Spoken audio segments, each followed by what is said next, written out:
In this video, I'm going to explain a handful of time management strategies, and then I'm going to talk about which ones actually worked for my life. I am obsessed with trying to literally get everything out of my schedule that I can so I can get the most out of my life.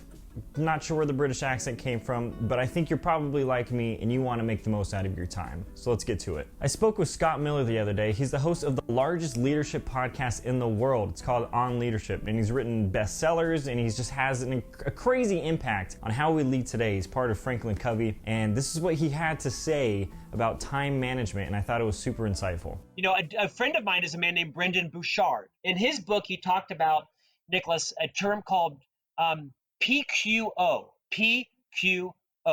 prolific quality output. And he says what differentiates, the merely successful from the wildly successful are the people that have the unnatural discipline and focus to say no to all the ideas that can distract your quality, your focus, and have this unnatural ability to laser in on your flywheel. All these great minds, they have this Herculean ability just to say no to distractions. And we'll continue this conversation by talking about strategies we can take to say no to distractions. The first is going to be the 60-second rule. I've also heard it called the 2-minute rule, so take your pick. It's essentially, if you can do a task in 60 seconds or less, you might as well go do it. And the thought process behind it is, if you're going to expend more energy and effort trying to remember that task than it would take you just to do it, you should go ahead and do it. As someone who prides themselves in being intentional with people, this really helps me because, instead of thinking about, oh man, I gotta send a birthday text to somebody and holding on to it all day, just gnawing at me, I can just bang it out and then my mind will be free again. Or, it could just be like decluttering your desk. That can take 60 seconds or less, and then it'll help you think better instead of you being like, I should really clean this desk. If it takes less than 60 seconds or 2 minutes, whichever one you choose, it could be beneficial to you. And the reason this is important is because the better we get at executing these small tasks, the better we're going to get at optimizing our time overall. We're going to start to be able to gauge what things actually take more effort to think about than to actually just do. Next is the Pomodoro time strategy, and I gotta be honest with this one hasn't worked for me in my life, but I know it works well for many, so I'm gonna include it in this. This is also called the tomato technique for my fellow Italians out there. How it works is you choose a task to work on for 25 minutes, set a timer, work on it for 25 minutes, take a break for 5 minutes once the 25 minutes is up, and then do that till you do 4 Pomodoros. Then after the 4th Pomodoro, you take a longer break, 15 to 30 minutes, and then you can redo it all over again. It's a strategy that helps you stay focused. I feel like you can probably see the benefits to this. It helps you take larger tasks and break them down into smaller tasks. And there's 3 additional rules that come along with doing the Pomodoro strategy. The first being, once the Pomodoro is set, once that timer is in motion, there is no breaking it, it must ring. And what that means is you're not checking your phone, you're not checking incoming emails. That time is solely dedicated to working on that task. If something comes up, maybe a intrusive thought, you write it down and you keep going.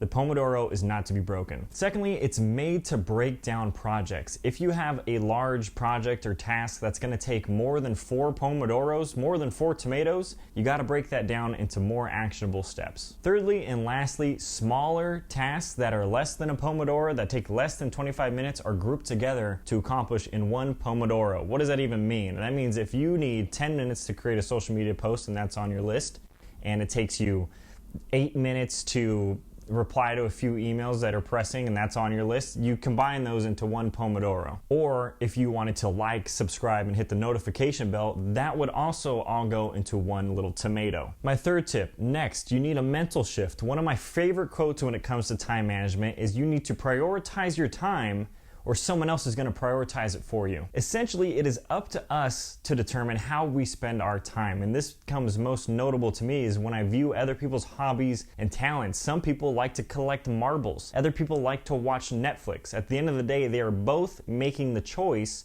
on how they spend their time. To grab hold of your time, you must first recognize you are actually in control of it. And that leads me to another thing that I live and die by. If it's not on the schedule, It's not gonna happen. And that's a fact. And I accomplished this by utilizing Google Calendar and another software tool called Calendly. All Calendly does is I shoot them a link, and it's really one of those things where you're like, man, I wish I would have made this. You send somebody a link, it has your calendar availability, they can choose a time that works best for them, and there's no back and forth, saves you a bunch of time, makes it really easy to schedule pretty much anything. But if it's not on the schedule, it's not gonna happen. But you determine what goes on the schedule. Next up is Parkinson's Law, and Parkinson's Law is the idea of artificial deadlines, and the closer we are to a deadline, the better we perform. The idea that the longer you have to do a task, the longer the task is gonna take you. An example being, if you had a 10-minute task, a task that took 10 minutes, but you had 30 minutes to do it, odds are you're gonna do that 10-minute task in 30 minutes. That's essentially what it's saying. We fill the time that we have when it comes to achieving something. Or maybe a better example is if you were assigned or you had to do an essay and you had a month to do it,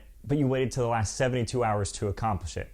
That's pretty much Parkinson's Law, because it only really took you 72 hours to do this thing, but you had a whole month, right? It's a good example. It's the ability to push out a similar quality or greater quality product based on a deadline. So how can we utilize this to our advantage? You can start creating deadlines for yourself that matter to you. Assign yourself a deadline that pushes you to finish. There's a quote that goes along with Parkinson's Law that says, if you finished it at the last minute, it only took a minute to do. Next is delegation and software automation. Delegation comes in many different shapes and sizes. It doesn't always mean that you're outsourcing to hire a person to do this work for you. It could also mean utilizing software tools to help you do something more efficiently. For example, I order all of my groceries online. It saves me between 2 to 3 hours every time I would have gone into the store to go pick up my groceries. You know, shop around, look at things in the store, probably get distracted by the candy bars at the front. Now I just order online, choose a time that I'm gonna go pick it up, and then pick it up, and I'm done in 20 minutes or less. That saves me ample amount of time, and all I did was use a free service that was provided and some software. I already mentioned Calendly, that's another great example. And on top of that, what I began doing recently is, since I reach out to so many people when I'm trying to get podcast guests, I've created text shortcuts. So instead of me having to write out everything every time, and just so we're clear here, I write personal messages every time I write something out. I do not do cold messages, I do my research.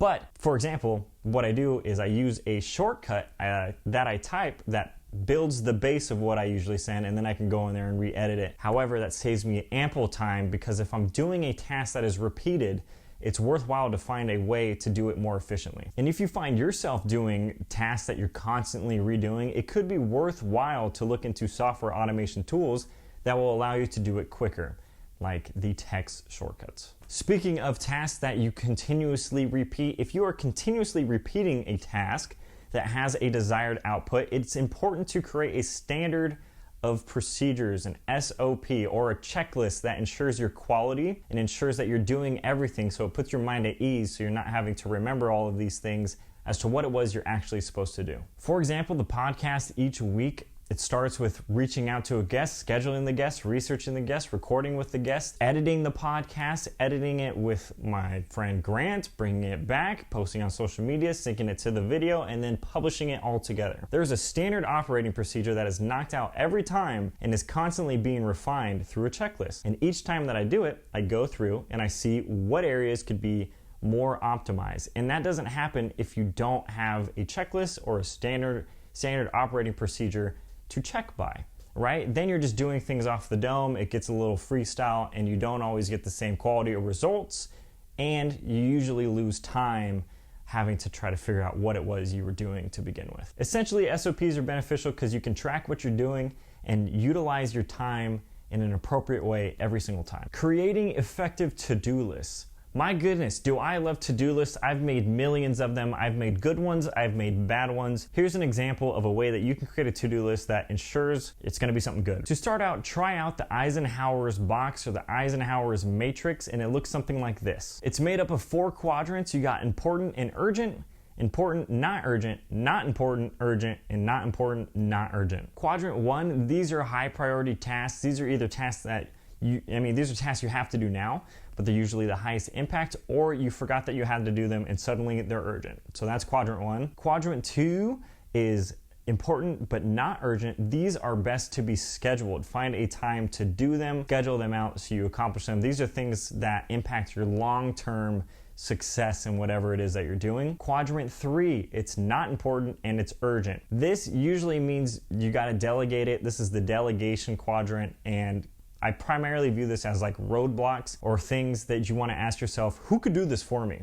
It's a great question to ask yourself when writing tasks in the 3rd quadrant. In the 4th quadrant, this is not important, this is not urgent. These are things other people usually want you to do, things that come up, and these are better off ignored or canceling or being upfront and saying no to, as we've talked about in the time management series. There are many ways to make an effective to-do list, and I plan on covering more of it in more videos down the line.